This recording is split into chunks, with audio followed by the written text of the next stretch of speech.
On the same day, new job numbers prepare to hit the streets and the Obama administration does its best backstroke to try and keep the numbers positive, we take into account the vaunted Obamacare rate skyrocketing and the national debt doubling under his watch. In other words, welcome to Monday.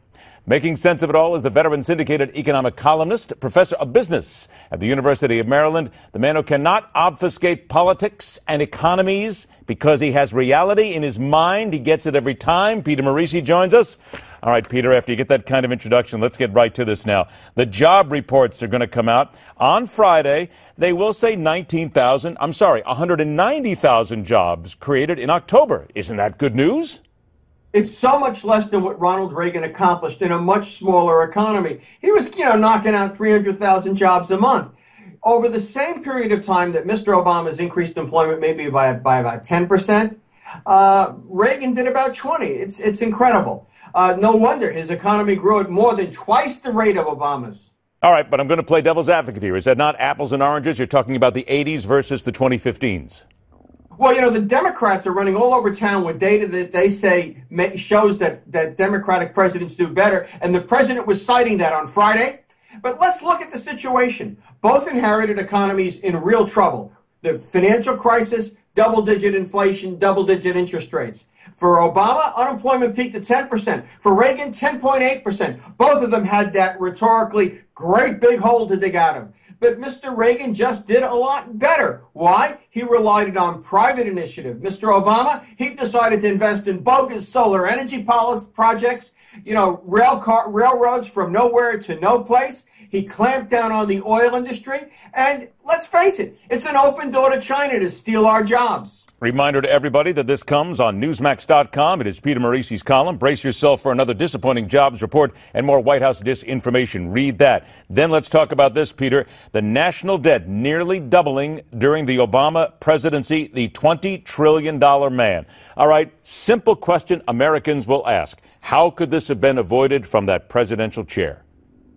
Well, simply, if he had relied on the private sector to create jobs instead of spending so much money through the government to try to find jobs, we'd have just done a lot better on a lot less money. It wasn't necessary to spend so much. And even now, he keeps saying he won't give the Republicans anything they want on the budget unless they're willing to, quote, invest in the economy. To Mr. Obama, investing in the economy is creating another welfare recipient someplace out there who will vote Democrat to keep the money flowing. Let's look at, for example, Social Security disability.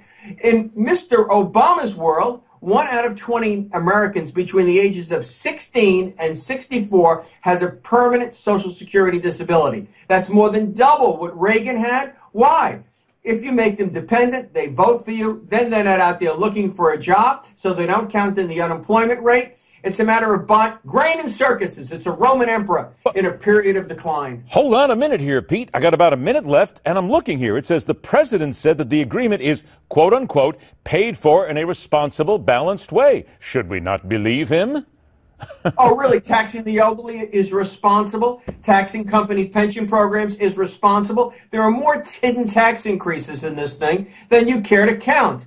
No, and I really thought this is why Boehner's out.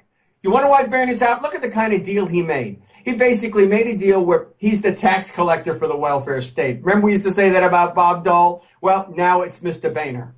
So when we look at all this money here, let's see, we're borrowing another $1.5 trillion or so by the end of his presidency in 2017. 30 seconds. How much longer is it going to take us to get this money back?